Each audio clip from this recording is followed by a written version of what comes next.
Vamos então para a última comunicação deste eixo, que será feita pelo professor José Peixoto Coelho de Sousa, professor de língua portuguesa da Universidade de Manchester, em Inglaterra, desde 2014. Possui um doutorado em Linguística aplicada pela Universidade Federal do Rio Grande do Sul, no Brasil, e licenciatura em Inglês e Literatura Inglesa pela mesma universidade.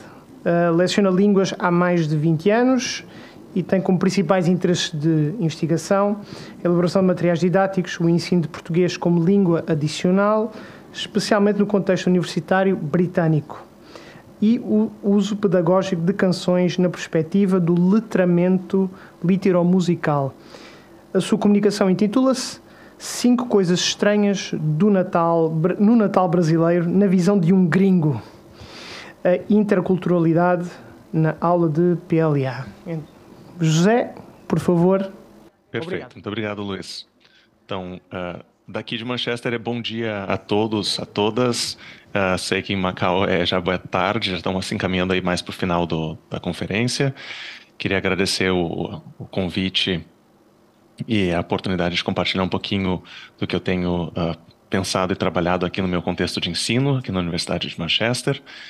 E então a minha comunicação se chama 5 coisas estranhas no Natal brasileiro na visão de um gringo, em que eu vou tentar mostrar um pouco uma proposta de como trabalhar a interculturalidade na sala de aula, mas tentando trazer um ponto de vista de fora, um ponto de vista externo, que vai ajudar a completar o meu ponto de vista como professor e como membro da cultura do país, da língua-alvo. Então, o meu objetivo aqui é refletir com você sobre como a interculturalidade ela pode ser abordada nas aulas de português como língua adicional. Então, através dessa análise e apresentação de uma unidade didática criada para o curso de primeiro ano do curso de graduação aqui em língua portuguesa em Manchester. Então,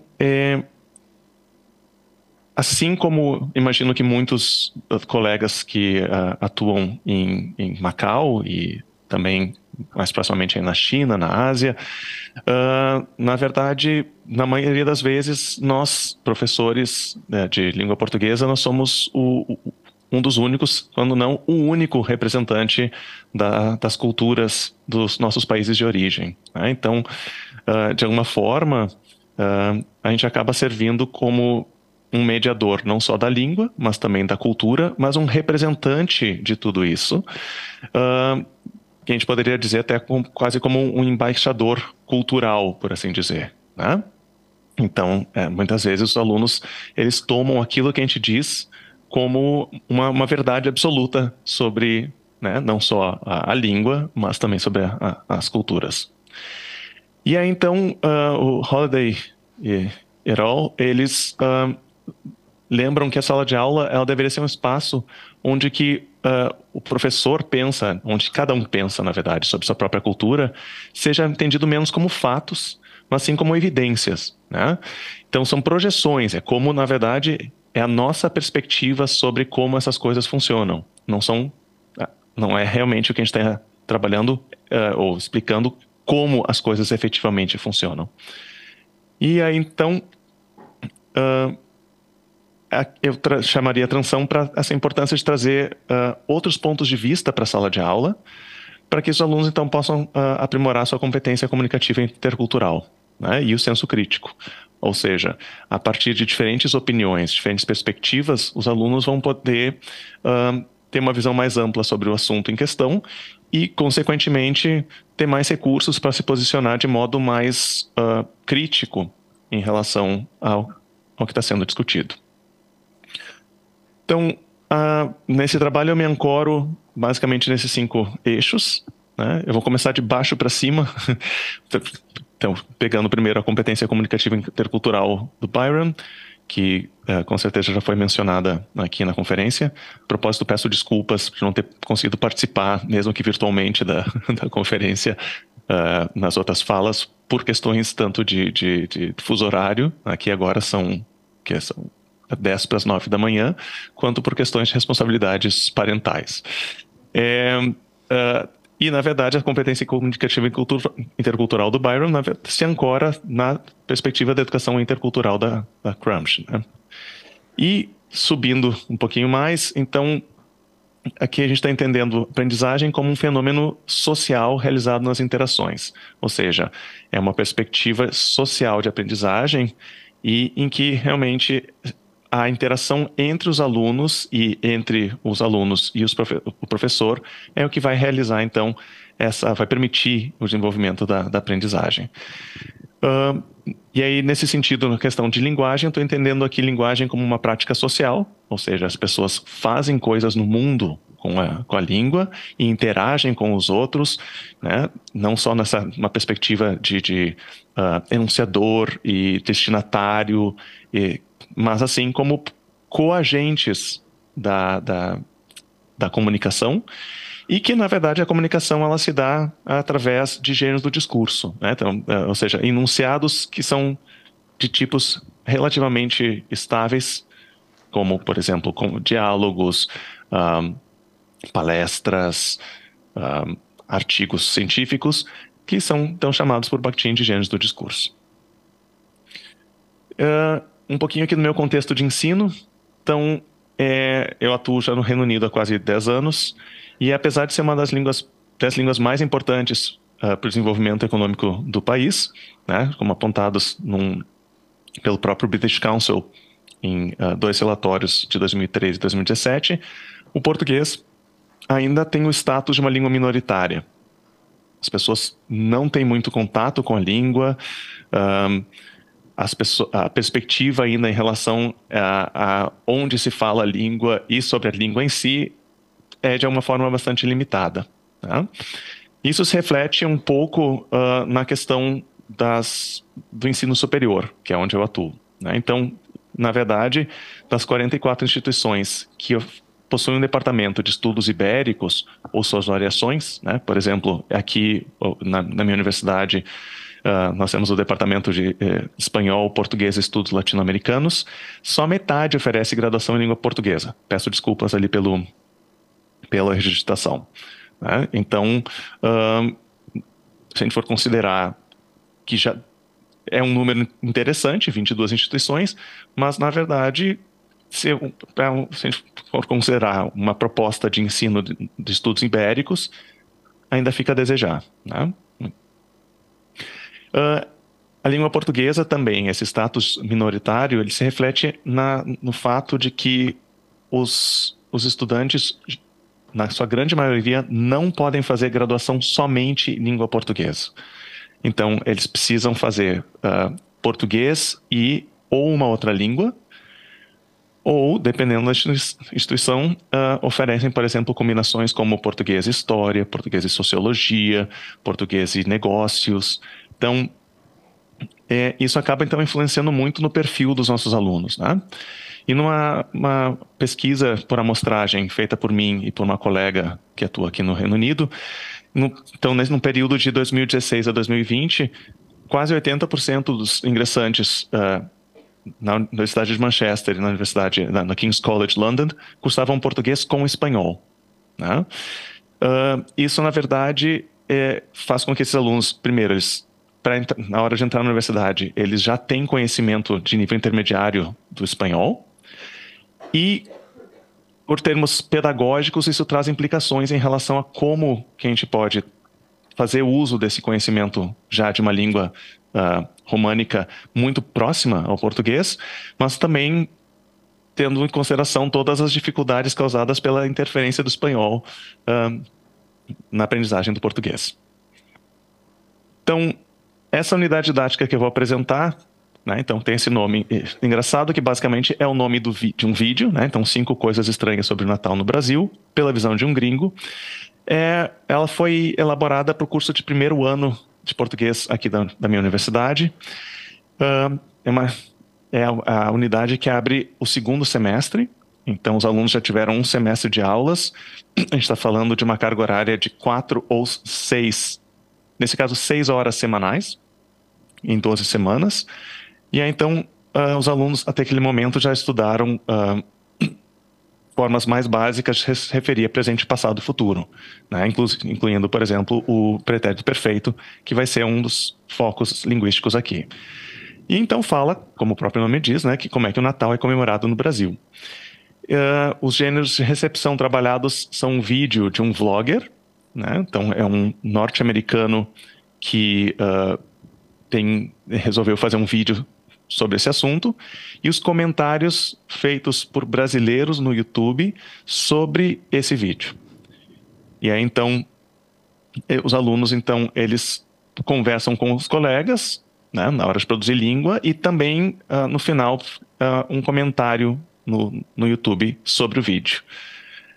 E a unidade busca trabalhar com as 4 habilidades, né? Então a produção oral, compreensão oral, leitura e produção escrita. Eu vou mostrar para vocês um trechinho do vídeo, para que a gente possa... Deixa eu só ver se eu... Acho que eu estou compartilhando o áudio. Sim. Então, só para vocês terem uma ideia.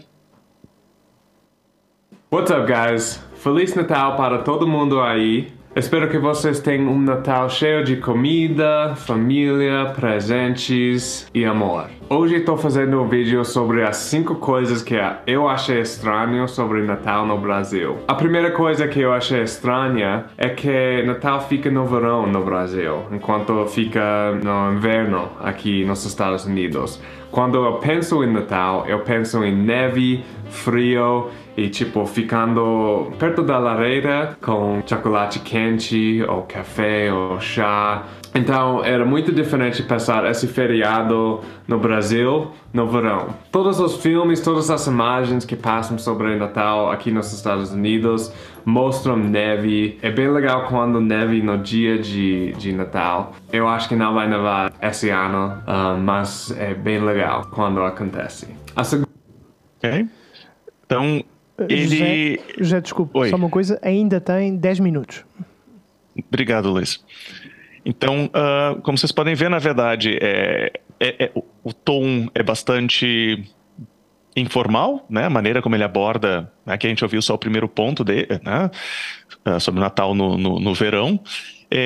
Também é interessante que a gente está trazendo um falante não nativo, o que tem suas consequências em relação a estar expondo os alunos a talvez algumas inadequações linguísticas, mas ao mesmo tempo, especialmente no meu caso, no meu contexto de ensino, a gente está falando de um falante de inglês como primeira língua, né? Então os alunos se identificam muito, tanto com a questão do sotaque, quanto com a questão de algumas dificuldades, né, aqui, né, de linguísticas, né?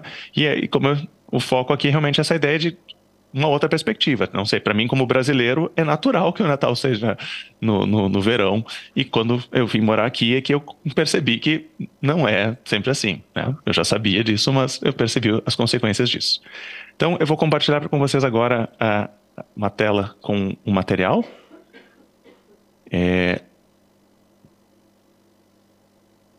Ok? Então essa é a unidade didática. Ela é feita para um trabalho de uma aula de 2 horas. Então, o primeiro objetivo aqui é apresentar o vocabulário associado ao tema, né? Então, presépio, luzes, árvore de Natal, presentes, etc. Então, a ideia aqui é que os alunos possam usar o conhecimento prévio tanto do inglês quanto também do espanhol, para aqueles, né? Como a grande maioria tem conhecimento espanhol, já que muitas dessas palavras são razoavelmente próximas, né? Outras nem tanto, né? Peru, por exemplo, é bastante diferente. E essas palavras vão ser usadas depois para que os alunos falem sobre a percepção deles sobre o Natal. Então, letra A aqui, então eles trabalham em grupos. Então, do que você mais gosta no Natal? Por quê? Entendendo que, na verdade, o Reino Unido é um país muito multicultural e com, consequentemente, pessoas de muitas religiões diferentes, eu achei importante trazer essa pergunta, né? Sua família costuma festejar o Natal? Em caso afirmativo, o que vocês costumam fazer? Em caso negativo, por quê? E como são alunos ainda de um nível mais inicial, então aqui eu estou trazendo as respostas para que eles possam, né, para facilitar o trabalho deles. Então, sim, a minha família costuma, e então atividades, né? como vocês podem ver aqui, ou não, a minha família não costuma porque não somos religiosos, temos outra religião, etc, etc. Como eu mencionei antes, os alunos já estudaram o pretérito perfeito, e aqui então a possibilidade de prática contextualizada desse tempo verbal. Então, como é que você passou o último Natal? O que você fez? Com quem você passou? Depois disso, como é que o Natal é celebrado no seu país? O que as pessoas geralmente fazem? E, não sei se... da imagem que eu estava vendo só o meu rosto, que eu vejo uma câmera bem no fundo aqui. Agora vocês estão vendo a unidade de novo. E depois, que comidas são tipicamente feitas no seu país nessa época do ano? E aqui, então, eu trago um pouquinho de vocabulário associado a comidas mais típicas aqui do Reino Unido, como pudim de Natal, a couve de Bruxelas, pão de mel, etc. Depois, na segunda etapa, para introduzir o vídeo, eu primeiro trago essa pergunta sobre se os alunos já tiveram experiência de passar o Natal em algum outro país. E aí, pensando onde passou, e também se achou algum costume diferente. Então, eu já tive alunos, por exemplo, de outros países, né? Por exemplo, alunos da Hungria, alunos da Polônia, alunos japoneses, e é muito interessante, né? Tanto alunos, essa visão de pessoas que vêm de outros países, quanto dos alunos aqui que já circularam, que tiveram a oportunidade de passar o Natal em outros lugares. Para a compreensão do vídeo, ela é feita em duas etapas. A primeira é simplesmente a compreensão do ponto principal de cada um dos 5 motivos, 5 costumes mencionados pelo vlogger. Então, eles assistem uma primeira vez e numeram, então, esses 5 costumes. A comida é diferente, é numa estação diferente, o espírito natalino não é igual, os brasileiros abrem os presentes no dia 24 e a ceia no dia anterior. E aí depois a gente tenta entender por que ele achou os costumes estranhos. Então, aqui a gente assiste mais uma vez e tenta trazer mais informações.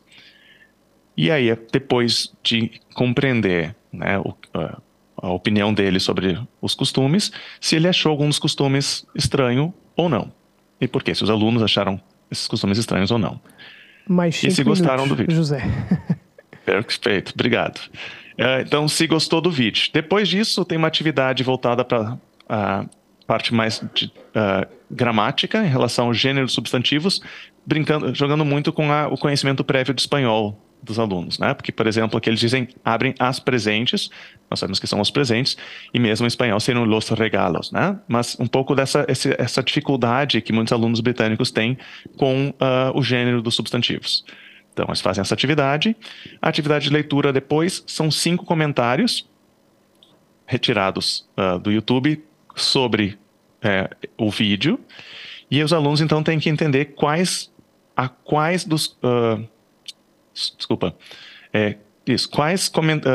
costumes estão sendo discutidos pelos autores dos comentários. E aí depois discutem, né, se esses costumes são parecidos ou diferentes do modo como o Natal é celebrado no país dos alunos, se acharam, qual dos costumes achou mais interessante, achou mais estranho, e se gostariam de passar o Natal no Brasil, né? Então, depois de conhecer mais. E aí, nesse sentido, eles terminam sendo convidados a escrever um comentário com opinião pessoal sobre o vídeo e falando sobre as impressões sobre os costumes apresentados, se considera os costumes estranhos ou não, e comparando com o Natal, o modo como o Natal é celebrado no país. Então, assim fecha a unidade. E aí, voltando então para a apresentação, para fazer minhas considerações finais. Então, eu acho que com esse trabalho eu gostaria de ressaltar a produtividade pedagógica do estudo de textos, e aqui eu estou usando textos uma acepção bastante ampla, como vocês podem ver, produzidos por pessoas de outras culturas sobre as culturas-alvo, né? Então, ou seja, trazer essa perspectiva de fora, perspectiva do estrangeiro, sobre coisas que para nós são naturais, né? São naturalizadas, então a gente às vezes nem questiona, né? E nesse sentido, então, eu entendo que o que a gente chama, o Bakhtin chama de excedente de visão, né? Esse olhar de fora que nos completa permite topicalizar, então, desnaturalizar costumes e hábitos que podem passar despercebidos pelo professor. E dessa forma, então, fornecer insumos para uma compreensão mais aprofundada das culturas-alvo, a fim de ampliar a participação dos alunos em práticas sociais na língua portuguesa e tornar, então, esses alunos cidadãos mais interculturais. Acho que eu consegui terminar até um pouquinho antes do tempo. Essas são minhas referências. Muito obrigado. Muito obrigado, José, pela participação. Muito obrigado.